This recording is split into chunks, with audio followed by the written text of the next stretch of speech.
Box to Box Media Network. Selamat datang di podcast pengembangan diri, eksklusif hanya di Spotify. Podcast ini akan bantu kamu untuk mengatasi kegalauan di usia muda, sukses di usia muda, dan yang pasti terus bertumbuh setiap harinya. Agar kamu tidak terlewat setiap episode barunya, jangan lupa untuk follow dan nyalakan loncengnya ya. Selamat mendengarkan. Hai Chandras Bordes, dan pada podcast kali ini saya mau ngebahas tentang lebih baik bekerja sesuai passion tapi gaji kecil atau bekerja tidak sesuai passion tapi gaji besar. Ini pertanyaan yang masuk dari Sofiatun Nikma. Oke, saya akan bahas pada episode kali ini. Oke. Tapi sebelum itu, saya mau ngasih tahu buat kamu yang mau menemukan passionmu, ya, kamu bisa join dalam free webinar Live with Passion yang akan saya adakan di tanggal 6 Agustus dari jam 7 sampai 8 malam, ya.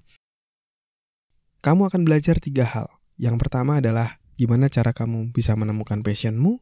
Yang kedua, gimana cara agar kamu bisa hidup dari passionmu. Dan yang ketiga, gimana caranya mengatasi kalau misalnya ada orang lain yang gak setuju kamu mengejar passionmu. Kita akan bahas 3 hal itu.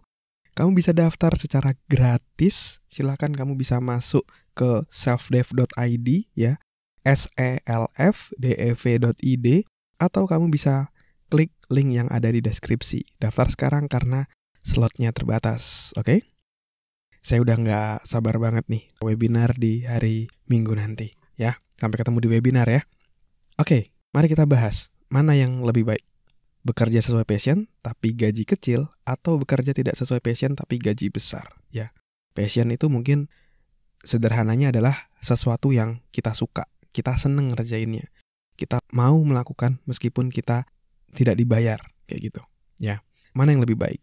Nah, buat saya, yang paling ideal adalah kalau misalnya kamu mengerjakan apa yang kamu suka, atau kamu sangat passionate, dan dibayar pula, dan dibayar mahal pula. Nah, itu yang paling sempurna menurut saya, ya. Tapi, terkadang dalam hidup ini, itu tidak semudah itu. Kadang tidak seindah itu, gitu. Karena, jujur, saya dulu ketika lagi kuliah S1 gitu, saya udah ngebayangin, wah habis lulus saya mau nih hidup jadi trainer, ngisi-ngisi training, dapat duit besar, keliling Indonesia gratis kayak gitu, dibayarin hotel segala macam, penerbangan segala macam, ngisi training dan dibayar pula. Saya udah ngebayangin gitu. Tapi ternyata tidak semudah itu. Ketika udah lulus, ternyata jarang banget yang manggil saya training. Ketika ada yang manggil, ternyata cuma perusahaan kecil, ternyata cuma sekolahan misalnya yang gak bisa bayar terlalu yang besar-besar amat, dan kadang-kadang juga diundang tapi ngisinya gratis dan cuma ditukar sama sertifikat. Terkadang seperti itu gitu. Padahal kan sebenarnya saya juga perlu untuk bayar atau membiayai kehidupan saya juga kayak gitu. Buat makan, buat bayar listrik, pulsa, kan butuh duit gitu, ya kan? Dan di momen ketika saya lulus kuliah itu, saya merasa seperti pupus harapan saya untuk bisa hidup pada apa yang saya sukai atau cintai, yaitu di bidang training ataupun pengembangan diri seperti itu. Nah, dari situ saya juga akhirnya mulai coba ngulik nih ke orang-orang lain yang lebih berhasil, yang lebih kaya dibandingkan saya, yang lebih sukses dibandingkan saya, untuk menjawab pertanyaan saya ini, yang tadi mungkin sama juga ditanyakan oleh Sofiatun.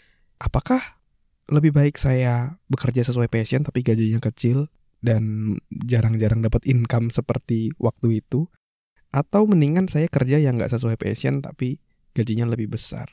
Dan salah satu orang yang saya tanya dan juga saya sering tonton di YouTube seperti itu, dia mengatakan bahwa kita kan tetap perlu duit ya untuk hidup kayak gitu. Jadi saran dari beliau adalah kamu bisa bekerja dulu, meskipun kamu gak suka sama pekerjaan itu, kamu bisa lakukan untuk dapetin income, untuk dapetin duit, ya. Nah, setelah itu, ya, atau sambil melakukan hal itu, kamu juga sambil membangun karir di bidang yang kamu suka. Sehingga kamu nanti akhirnya punya 2 sumber income. Income dari pekerjaan yang mungkin kamu kurang suka tapi gajinya besar, dan juga punya income dari pekerjaan yang kamu sangat suka tapi gajinya masih kecil. Nah, lalu sering berjalannya waktu kan kamu juga terus meningkatkan income dari yang apa yang kamu suka ya. Misalnya kamu kerja dari jam 8 sampai jam 5, pulang kerja kamu sambil lanjut pada kerjaan ataupun aspek yang kamu cintai tadi, kamu bangun karir ataupun bisnismu, sampai akhirnya income-nya terus naik. Nah, saran dari mentor saya waktu itu adalah, kamu terus tingkatin salary-mu sampai bisa sama ataupun kalau bisa lebih dari pekerjaanmu saat ini. Nah, ketika income-mu sudah besar dibandingkan pekerjaan saat ini, nah itu momen dimana kamu udah mulai boleh melepas pekerjaan yang kamu tidak suka tadi dan mulai fokus pada apa yang kamu sukai.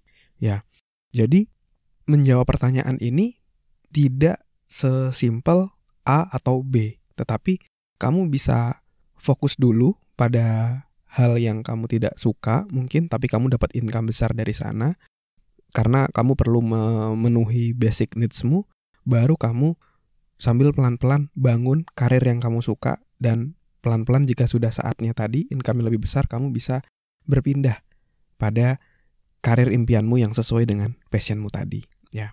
Dan kurang lebih itu yang saya lakukan dulu juga gitu. Dulu ketika saya lulus kuliah, waktu itu kan saya mau isi training tapi ternyata belum bisa. Akhirnya saya banting setir, di mana ketika saya sering ikut training, saya sering kenalan sama orang-orang sukses, orang-orang kaya, yang dimana mereka mau menulis buku, tapi dia nggak ada waktu dan jarang nulis juga. Akhirnya saya masuk di situ untuk menjadi ghostwriter. Saya menawarkan, Bapak, Ibu mau nggak nulis buku untuk branding, untuk ninggalin legacy buat Bapak Ibu seperti itu. Dan mereka sangat-sangat mau gitu. Oh boleh, ayo kita nulis buku. Ini bisa menjadi peninggalan saya, bisa menjadi branding saya juga, dan bisa jadi kartu nama saya. Nah, saya akhirnya menulis tuh, jadi ghostwriter, ya. Saya nggak suka, kenapa? Karena saya menuliskan hal-hal yang sebenarnya kurang relate sama saya, ya. Tapi saya harus melakukan karena duitnya lumayan gede saat itu. Bisa membiayai kehidupan saya dan kuliah saya juga waktu itu. Akhirnya saya lakuin, sampai akhirnya pelan-pelan saya mulai bisa berkarir di dunia trainer, menjadi HR seperti itu, dan sampai akhirnya di titik ini saya juga punya pekerjaan utama yang saya suka, puji Tuhan, yaitu di bidang HR, saya di bidang people development juga, dan juga saya juga punya podcast yang bisa menginspirasi anak muda. Jadi perjalanan saya sampai di titik saat ini itu tidak serta-merta sangat mudah, tapi saya udah garap, udah berjalan, berlari dari tahun 2010 ke 2011. Itu saya mulai berjuang ketika kuliah sambil kerja. Sampai 2014 saya lulus S1, lanjut lagi S2 sambil kerja.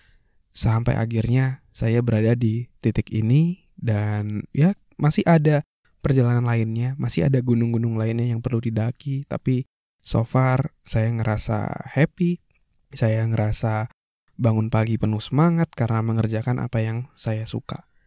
Ya. Jadi itu salah satu yang saya lakukan untuk akhirnya saya bisa hidup dalam apa yang saya suka. Hidup pada hal apa yang saya sangat passionate, ya. Buat kamu yang mau belajar juga lebih dalam, ya, kamu bisa join di webinar Live with Passion, ya, tanggal 6 Agustus dari jam 7 sampai jam 8 malam WIB. Kamu bisa daftar secara gratis di selfdev.id, selfdev.id, atau kamu bisa klik link di deskripsi, ya. Daftar sekarang karena slotnya terbatas. Kita belajar bareng di webinar. See you on webinar. Terima kasih sudah mendengarkan episode kali ini. Semoga bisa bermanfaat dan menginspirasi. Dan kalau kamu merasa bermanfaat, kamu bisa kasih rating bintang 5 di podcast ini. Supportmu sangat berarti untuk kami. Dan juga kamu juga bisa share podcast ini ke sahabatmu, teman-temanmu, pacarmu, gebetanmu, saudaramu, agar orang-orang di sekitarmu bisa jadi jauh lebih baik dan terus bertumbuh setiap harinya. Dan kamu bisa juga share di Instagram, di Instastory, silakan mention @andreasberdes, nanti saya akan repost. Dan buat kamu yang mau belajar bikin podcast, kamu bisa bikin podcastmu sendiri di anchor.fm.